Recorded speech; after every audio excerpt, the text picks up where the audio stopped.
만화를 넘어 하나의 문화가 된 토리야마 아키라의 걸작 드래곤볼 시리즈. 소년점프 편집부의 진심 어린 도계자에 의해 기존 기획보다 훨씬 더 장편으로 연재되었지만 만신 아키라의 걸작답게 개연성을 크게 해치지 않으면서도 에피소드별 주조연 캐릭터들과 서브 짐승들까지 매력적인 서사와 소년들을 도끼도끼 설레게 하는 캐릭터 컨셉을 뿜뿜 뽐낸 덕분에 지금까지도 재팬이메이션의 대명사로서 꾸준히 사랑받고 있죠. 50, 베지터, 피콜로, 드랭크스, 오반, 인조인간 18호, 부르마, 크리링 등 실력과 비중에 관계없이 모두 매력이 철철 넘쳐 흐르기에 어떤 캐릭터를 골라 잡아서 지금 당장 스피노프로 연재해도 큰 인기를 끌 것이라고 생각합니다. 단 지 스스로 복을 걷어차고 스스로 쩌리로 전락한 비운의 주연이었던 것 야무치 한 명만 빼고 말이죠. 그럼 도대체 왜 손오공 최초의 라이벌다운 무술 실력, 얼빠 부르마의 마음을 훔칠 정도의 외모까지 갖춘 그야말로 모든 걸 갖춘 완벽남이었던 야무치가 이제는 밈 외에는 쓸 일도 없고 낭아풍풍권 쓰는 개로 이제는 솔직히 이름조차 제대로 기억나지 않는 희대 병신으로 한순간에 전락해버렸는지 야무치 붕언 읊어보겠나이다. 만화 애니 명문사 서당계 페이가 있군 한량총수입니다. 우리가 야무치를 사랑할 수 있었던 처음 등장했던 시절의 야무치 이야기 먼저 시작해보죠. 야무치는 드래곤볼이 본격 소년 배틀물이 아닌 손오공의 드래곤볼 찾기 여정을 그린 서유기를 표방한 코믹물이었을 때 첫 등장한 나름 근본 넘치는 오리지널 캐릭터입니다. 그래서 초반에는 후라이팬산 주변 일대에서 지나가는 여행자들 상대로 산적질하면서 악명을 떨치던 나름 실력 있는 악당으로 첫 등장한 야무치는 자신의 나와바를 지나가던 501을 상대로 노사 강도질을 시전합니다. 지금의 손오공과 야무치의 근황과 평판을 비교해보면 믿을 수 없겠지만 이 첫 대결에서 야무치는 50에게 진짜 권법과 함께 늑대의 역습을 연상시키는 고속돌진 후 연타를 날리는 파멸적인 필살기 낭아풍풍권을 사용해 진정한 무술가의 싸움을 50에게 한 수 가르쳐주죠. 이때 50이 아무리 배가 고픈 상태였다고는 하지만 아무튼 회심의 필살기로 치명적인 데미지를 아마도 입히지만 결국 50이 여의봉 집어던지고 가위바위보 권법으로 반격해서 아쉽게 패하기는 합니다. 물론 다음날 재도전하기는 한데 그땐 손오공이 배고프지 않아서 이빨까지 털리는 굴욕을 당하지만 그래도 첫 등장만큼은 크리닝 그 이상의 퍼포먼스를 보여줍니다. 선생님 챕터 타이틀은 우리가 좋아했던 야무치라고 하셨는데 급식도 안 먹은 어느 애들 상대로 노상 강도질하다가 필살기까지 쓰며 진심 모드로 싸우는데 패배한 시점에서 이건 야무치 부모라 해도 좋아해줄 수 없는 개패 비용신 아닌가요? 물론 여기까지만 듣고 보면 그런 이미지가 생길 수 있습니다. 그래서 다음 챕터에서 지구인 탑3에 꼽히는 강함을 손에 넣는 피땀 눈물 흘리는 야무치의 대서사시를 준비했으니 들어보시고 판다 해도 늦지 않습니다. 이래서 눈치 빠른 새끼들이 싫다니까.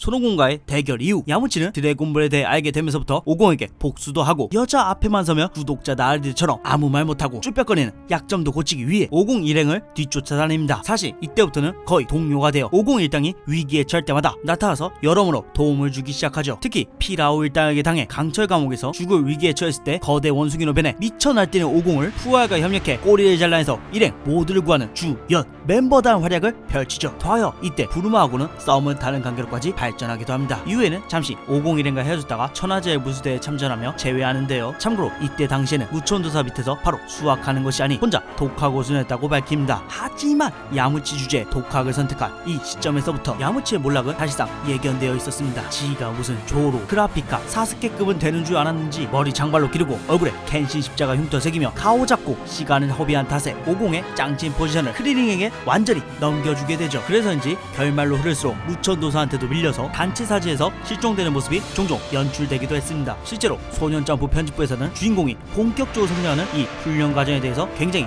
중요하게 생각합니다. 주인공들이 강해지는 모습을 독자에게 확실하게 보여줘야지 작품의 개연성을 해치지 않고 유려하게 극을 이끌어 나갈 수 있으니까요. 근데 야무치는 이런 중요한 과정의 묘사가 거의 생략되었으니 이후부터는 비중 있게 다루고 싶어도 도저히 다뤄질 수가 없었던 거죠. 그래서인지 실제로 21회 천하제일 무술대회에서는 야무치가 가볍게 본선에는 진출하지만 의문의 은둔고수 제키춘을 만나면서 광탈 22회 대회에서는 무천도사 밑에서 단련을 했지만 본선 상대가 천진반인지라 개패같이 또 광탈 23회 대회 이번만큼은 다르다. 길을 자유롭게 원격 조작하는 필살기 조기탄을 준비해왔지만 대전 상대가 지구의 신이었기 때문에 바로 컷! 선생님 이 정도면 훈련 비중 문제가 아니라 그냥 대지는 자체가 너무 억까 아닌가요? 만할모이신가? 훈련 비중 문제가 당연히 아니네? 이렇게 드래곤볼이 본격적인 배틀블로 전환되면서부터는 야무치는 주구장창 개패 발리는 모습만 보여주는 초라한 조연으로 전락해버립니다. 베지터가 지구에 쳐들어 사이어인 편에서도 당당하게 1400의 높은 전투를 갖고 파워업해서 돌아왔지만 방심하여 제배맨의 자폭 공격에 바로 컷! 참고로 이때 그 전설의 가꾸어진 야무치 짤이 탄생하죠. 이후 프리저 편에서는 아예 죽은 상태로 개양선에서 수련을 빙자한 해설자로 활약하더니만 어느샌가 인조인간 편에서는 레귤러 중 제일 먼저 끔살당하고 셀 게임에서는 셀 주니어에게 희롱당한 게 자존심이 상한 거지 아예 무도가 은퇴를 선언합니다. 요약하면 천하제일 무수대 연속 개같이 강탈 이후 주요 에피소드마다 사망한 거 외에는 사실상 한 게 없다고 봐도 무방할 정도로 왜 있는지 모를 만한 캐릭터가 되어버렸습니다. 솔직히 이렇게 놓고 보니까 이 새끼가 한 거라고는 바람피다가 걸려서 부르마하고 베지터가 퓨즈해서 트랭크스가 태어났는데 일조한 거 말고는 그냥 존재 가치가 없다. 뭐 대충 비운의 캐릭터 얼럭키 크리링 대물무술가 야무치에 대해 알아봤습니다. 이상 서당께 배웠음. 생선님 근데 드래곤볼도 솔직히 혈통파 인맥 외계인 대전인데 야무치가 족밥이 되는 건 당연한 거 아닐까요? 아 야무치인가 야무차인지도 헷갈리는데 내가 그걸 어떻게 알아요? 궁금하면 나무위키 찾아보든가. 이상 서당께 배웠음. 뭐야 아직 광고 안 나왔다고요? 다시 갈게요.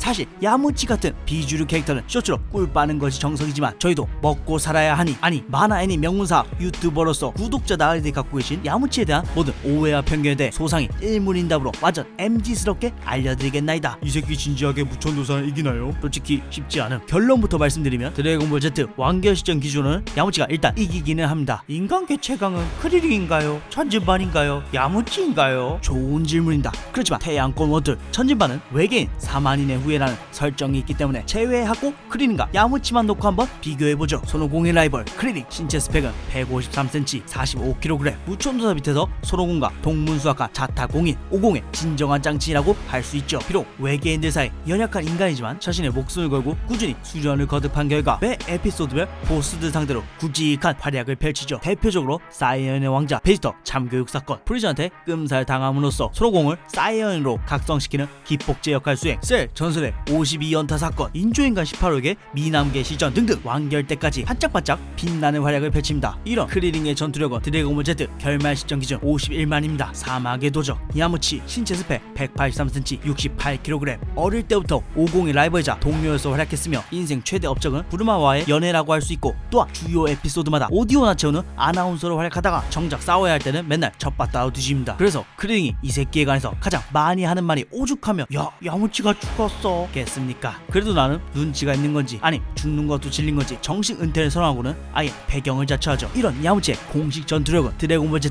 결말 시점 기준 23만으로 야무치 같은 게 두 개 있어도 크리링한테는 감히 상대조차 되지 않습니다. 이를 토대로 크리링이 천진바한테는 반말을 하지만 더 오래 알고 지내 야무치한테는 존댓말을 하는 이유를 추측해보자면 크리링은 야무치를 라이벌 따위가 아니라 그냥 엮이기 싫은 급 떨어지는 떨거지라고 취급해서 거리를 두기 위해 존대하는 것 아니냐 하는 추측들도 나오고 있습니다. 선생님 야무치는 그럼 왜 이렇게까지 추해진 건가요? 사실 과거 베지터가 지구해온 사이어인 편 시점에서는 야무치의 전투력은 1480, 크리링의 전투력은 1770으로 지금같이 어마무시한 격차가 나지는 않았었습니다. 하지만 전투를 대하는 태도에서 크리링과 달랐기에 구르마 전남친이 커리어 하이인 잡캐가 되어버렸죠. 야무치는 동료들이 그래도 예의상 놈을 잡으러 가실? 이라고 물어볼 때마다 다메 하면서 손살을 치며 빤스를 하기 바빴고 구르마라는 최고의 여자를 차버리는 희대 비용신지까지 해버리며 결국 상대방 전투력 측정조차 못하는 허접한 경품 캐릭터로 이미지가 굳어지게 되었죠. 그러다가 결국 셀 게임을 끝으로는 공식 무술 은퇴를 선언한 탓에 이렇게 차이가 나버리게 된 것입니다. 노력, 승리,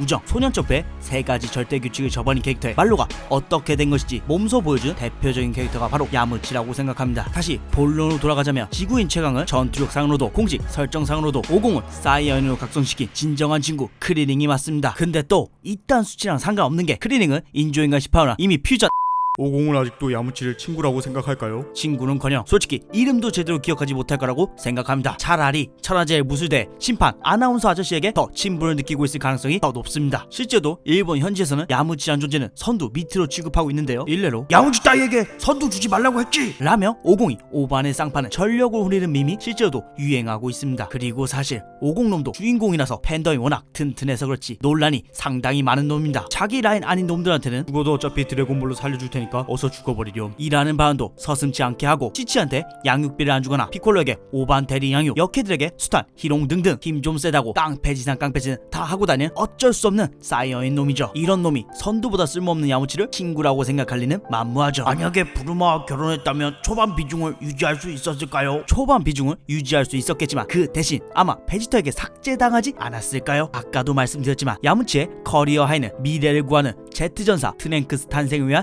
시정막 사이어인, 프리저, 브로리, 인조인간, 마인부, 평행 우주들 속 신계 등을 나열하며 누가 더 강한가, 누가 최강인가 외계인들 전투력 줄세우기를 하기 전 순수하게 드래곤볼 찾아 모험을 즐기던 그때 그 시절 단언컨대 가장 멋진 손오공의 동료는 드래곤볼 통해 팬티를 달라고 소원을 빈 오룡 권법이면 권법, 외모하면 외모, 여자를 만나면 부끄러워하는 쑥맥 설정까지 갖춘 낭아풍풍권의 주인 야무치야말로 진짜 멋진 캐릭터였죠. 비록 후반부에 와서는 자기가 일행에게 도움이 안 된다는 것을 깨닫고 죽기만 반복하다가 이젠 아예 전투에도 참여하지 않은 아저씨가 되었지만 그래도 여전히 야무치는 그 포즈로라도 우리들에게 영원히 기억되고 있으니 야무치도 누군가에게는 인생캐로서의 자격이 충분합니다. 드래곤볼 속 어쩌면 크리닝 이상의 주연이 될 수 있었지만 지 스스로 복을 차버리면서 선두 한 개보다도 못한 존재가 된 주인공 손오공 최초의 라이벌이었던 비운의 캐릭터 야무치에 대해 알아봤던 오늘의 풍월 여기까지입니다. 이상 서당캐피였습니다.